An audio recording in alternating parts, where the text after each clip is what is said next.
morning, Rockland County. And I'm doing this remote. Sorry I'm not live in the studio. I apologize, Will and Jeff.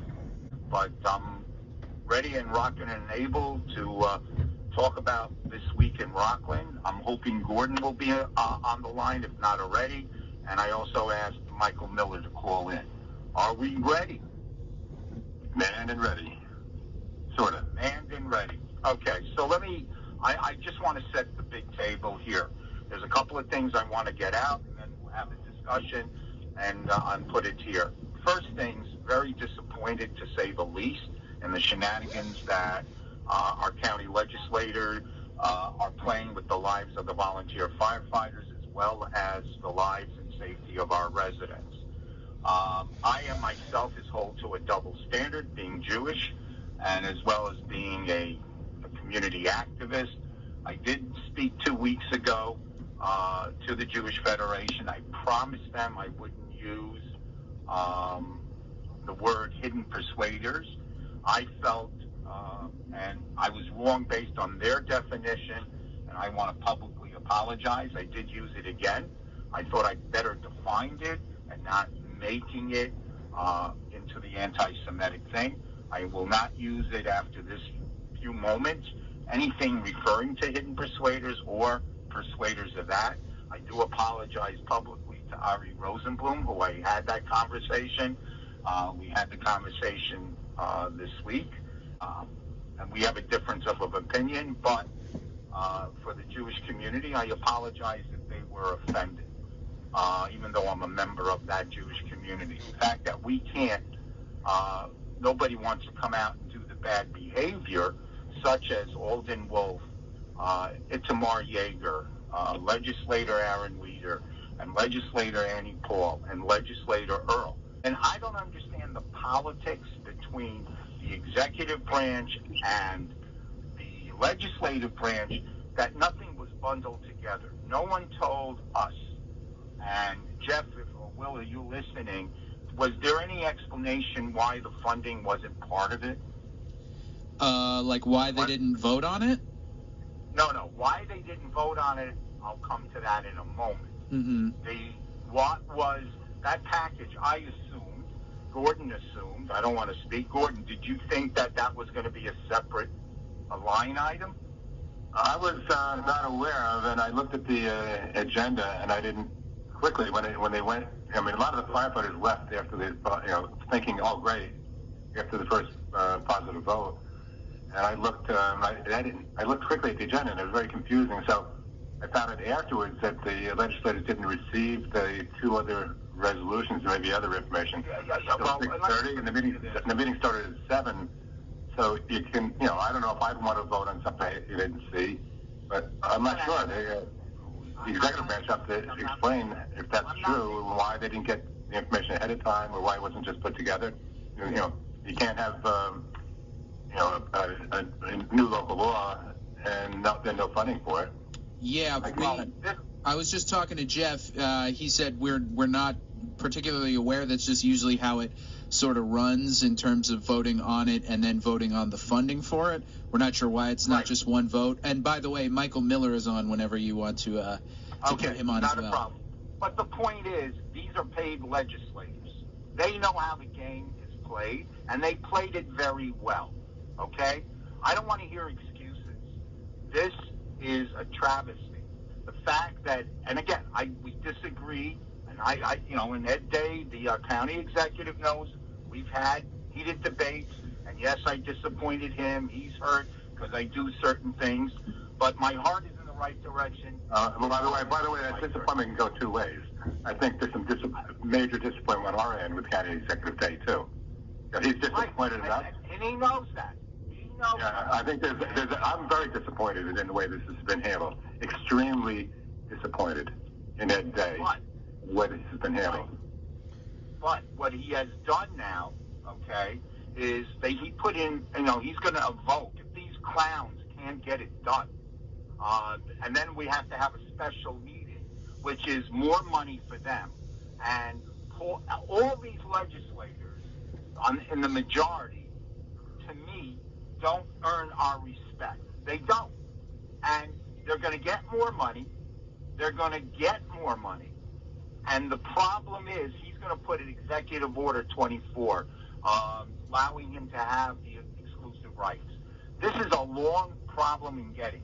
And and every time the county executive, whether it was Chris Gear, the shenanigans with Chris Gear and getting him as our fire coordinator, the shenanigans with Jim Elsick, and the embarrassment questions and interrogation of the new building and the Ed McManus, I believe is his last name, the former mayor of the Village Spring Valley. This man is an NYPD cop. Mayor of Village of Suffolk. This is our Yeager, Legislator Yeager, who used to be a member of the fire department. He voted no. So there are two other legislators, in person right there. Why would they vote no for something that pertains to safety? So a couple of things that you should be aware of. First of all, on the vote itself, I had conversations with Tony Earl on Wednesday. Yes. Tony Earl and I had medical procedures at the Suffering Hospital, and he said that he was not going to call in. He was not going to participate because he had surgery in the morning. I convinced him to call in. I told him how important it was, and I told him that if he didn't call in, his community, his constituents would hold it against him. Tony Earl got out of bed. He got home after surgery. He was in the bed. He got out of the bed to vote. He didn't know about the addendums, the other four laws that was submitted at 6:30 p.m. 6:30. How did the other people know that? So he voted on the main law, which he promised he would vote on, and then he went back to bed. So I don't think that should be held against him and used as a scapegoat because I've been an opponent of Tony in the community because of some of the things that he's done. So for this, he's taking it on the chin incorrectly. Now the other guy, one of the other legislators, had told the chairman that he would not be attending after the vote. So how would they to know when you submit stuff at 6:30 for a meeting to start at 7 o'clock? They don't even have time to read it. Well, and I will notice during the meeting there was a lot of getting up out of their chairs and going behind the petition with the legislative seat and discussions taking place in phone calls. So I have a feeling. The other question has got to be asked is that why wasn't these laws submitted with the original law? Okay, so let's. I love it. We're going to give them the benefit of the doubt. Okay, I love it that we give it the benefit of the doubt because this week it was screwed up. Doesn't it? It was, and I believe next week it's going to be another crap show. And after that, it's going to be something else. Because there are people who do not want this to happen. They are desperate to derail this effort, this initiative. I think there's going to be a lot more to come. And why are the people so opposed to safety? I wish we had talked before you started because I got to tell you, I disagree with your hidden persuaders comments. I'm going to continue to use the term hidden persuaders because, and here's my reasoning, I met with the Jewish Federation a couple of years ago where they accused Coupon and me as being anti-Semitic. And I asked them point blank before the meeting or during the meeting, show me anything that we've done that make them believe that we were anti-Semitic, other than fighting all of these illegal housing, fighting the irresponsible housing and illegal housing. And they had nothing. As a matter of fact, they apologized. What's happening here, Justin, what's happening here is that term, hidden persuaders, can be used and is used for a lot of different things, for a lot of backroom stuff that goes on where it's not in the mainstream, where people are aware of it. It's used a lot. You could say that about unions and other organizations that have or lobbyists that work behind the scenes. But the difference is, they're working maybe to get the teachers another 2% raise or whatever it is. But why would a group of people fight safety. In all these codes, people die before they're implemented. Doesn't make sense. So why don't we go to the caller and we can come back to this? Right. All righty, Gracie, you're on the air. Water under the bridge Tuesday. Fine. We'll give everybody a clean slate.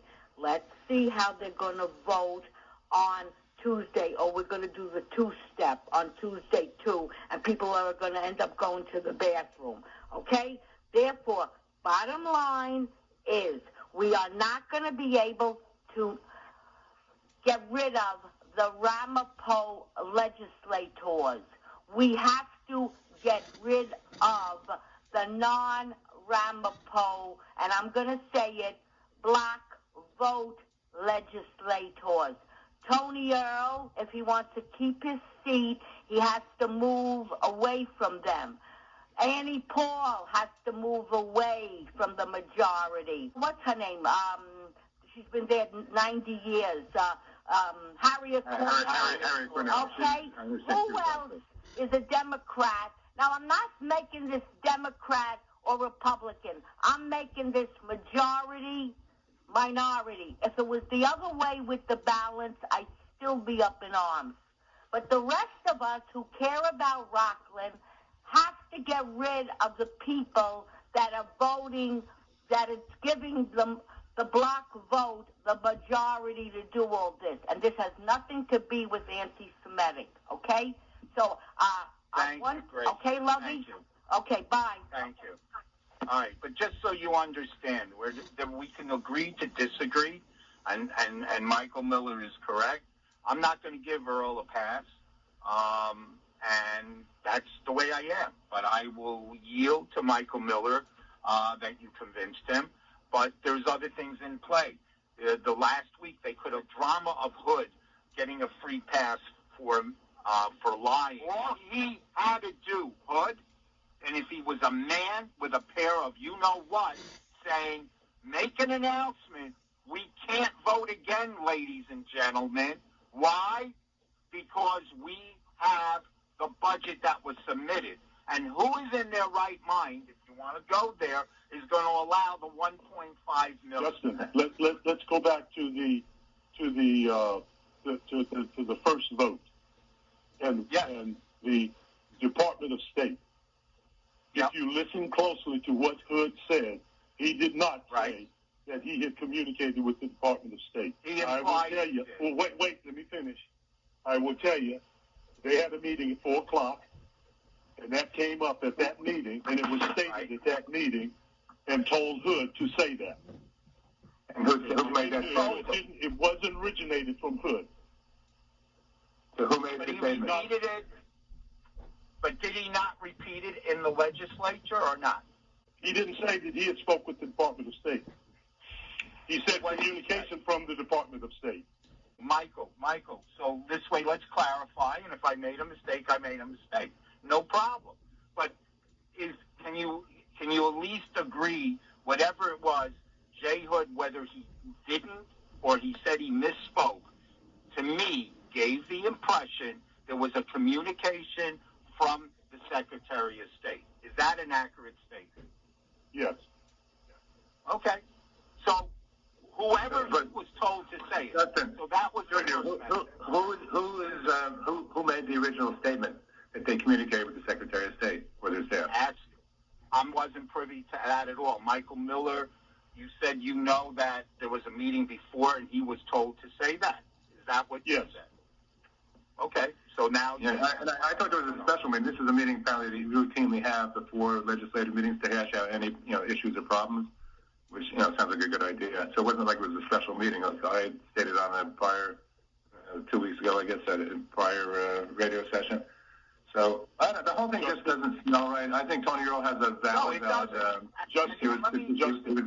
Justin, I was hoping that you said that Ed was going to be on this program today, and I was hoping he's going to be on the program because I will tell you that this statement was attributable to Ed then. Nah, I don't believe that. You don't believe it? Well, no. Oh, maybe he'll call in and then clarify it. We do have a caller. Maybe. All right, let's go to the caller. All righty, Marianne, you're on. Who wants to be a volunteer? Good morning. I'm very disappointed, of the situation. There are a lot of people who sent comments. In fact, I spoke to one. They said, hey, I heard everything went well. I said, no, it didn't. A lot of people are being deceived by this outcome. After a press conference at the Fire Training Center related to the Spring Valley fire, I know Tony Earl is right near the firehouse in Hillcrest, and I invited Tony on the way home. I said, if you have some time, I stopped in and I showed him photographs and the record of lack of enforcement by the town of Ramble with a fire called Monty Supermarket, which could have killed firefighters. And he told me he was very upset. I believe he said he watched Jared grow up, and he knew the family, and he was very, very upset. And since then, he seems to have said he understands how serious this is. This should not be politics or games. It's about people's lives and safety. And he seems to have, well, I'll be frank, I was like Michael, and rather concerned that he did not step up and help us. And now it seems to have changed. So I think it was an honest omission by his part. As far as the other three that were there physically and voted, Itamar Yeager was a member of our fire department for several years. Why in the world would he vote against this? Right. And the other two as well. Why? What are they afraid of?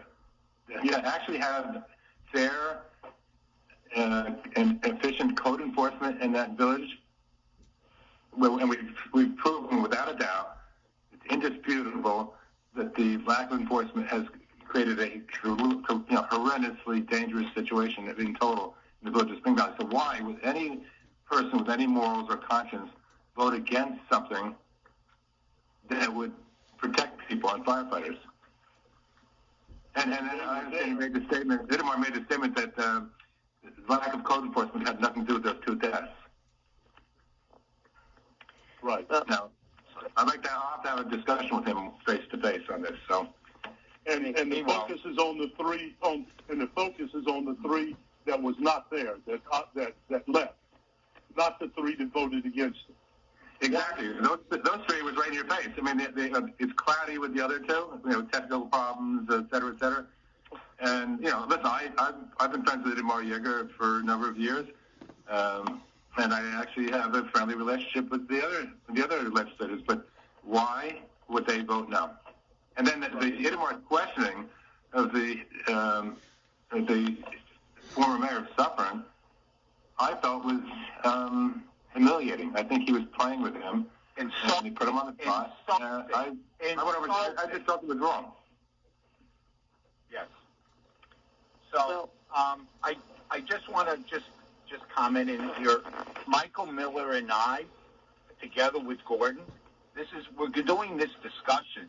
Don't ever think we're not on the same page. We got difference of opinion, yes. You and I never have an argument, right? No, you and I never have an argument. Michael Miller and I never have an argument. I'm just not giving everybody a nice pass.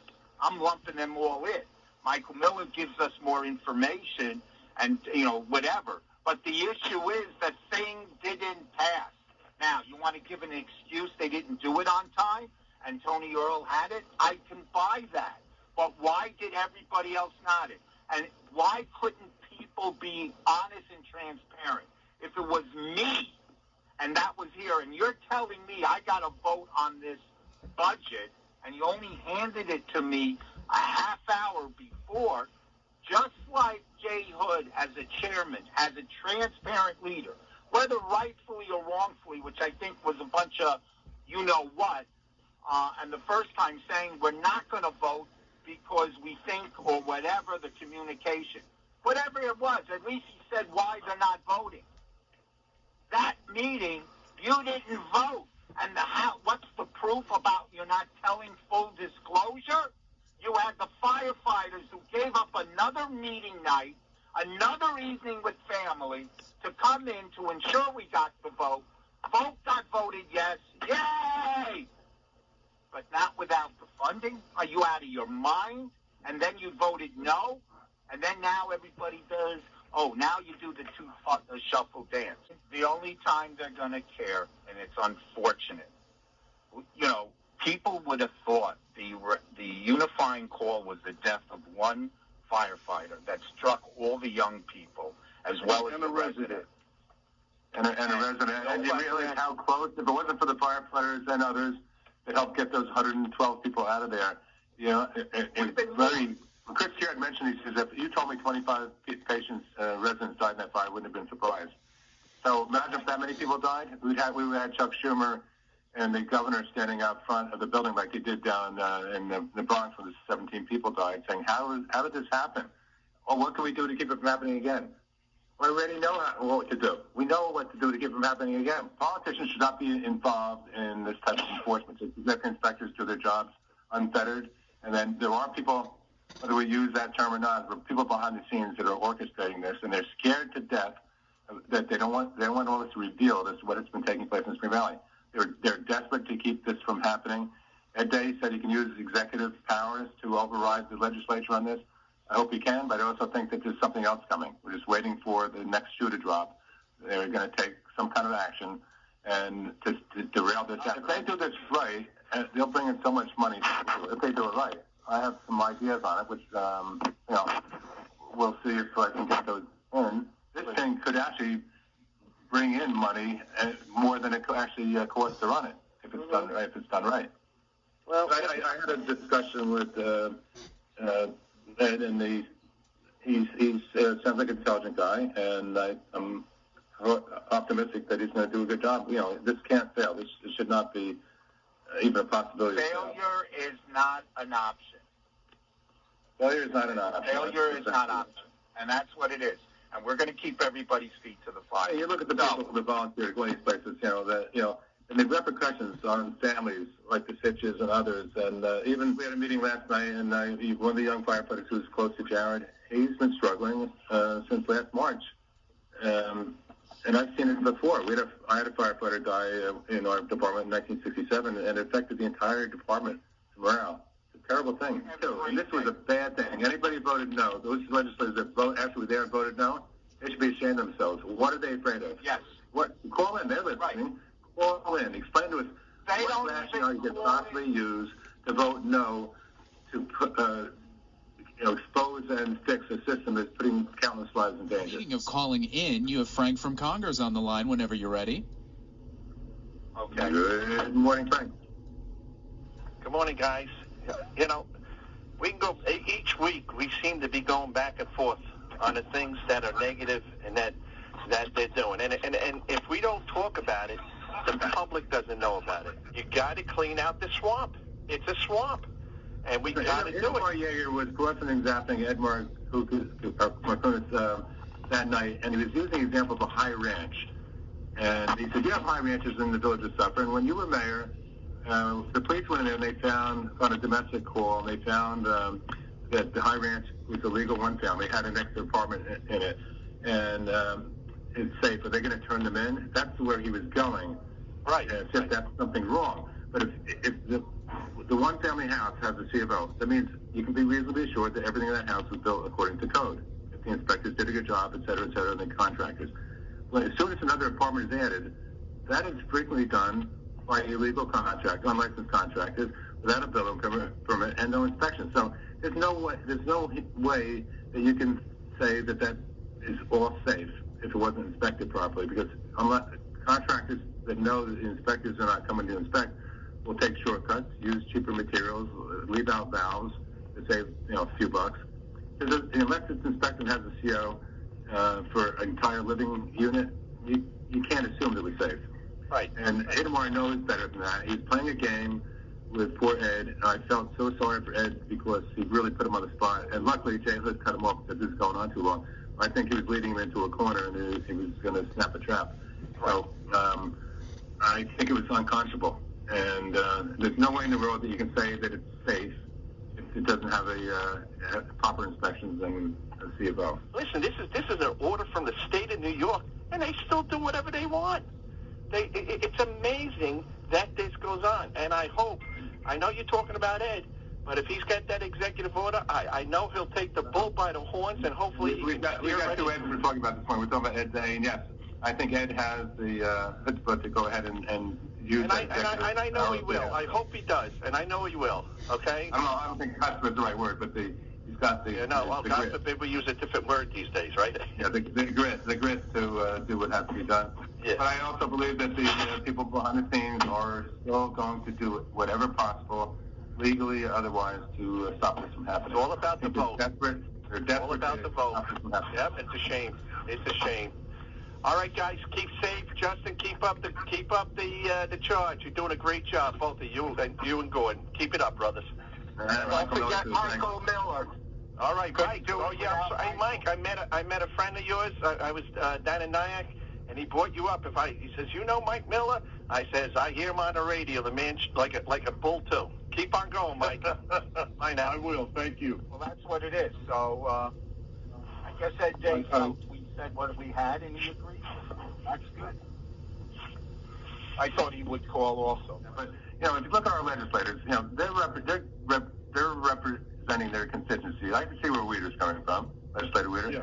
And Shoskin, I really like Mr. Shoskin. He's in his late 80s.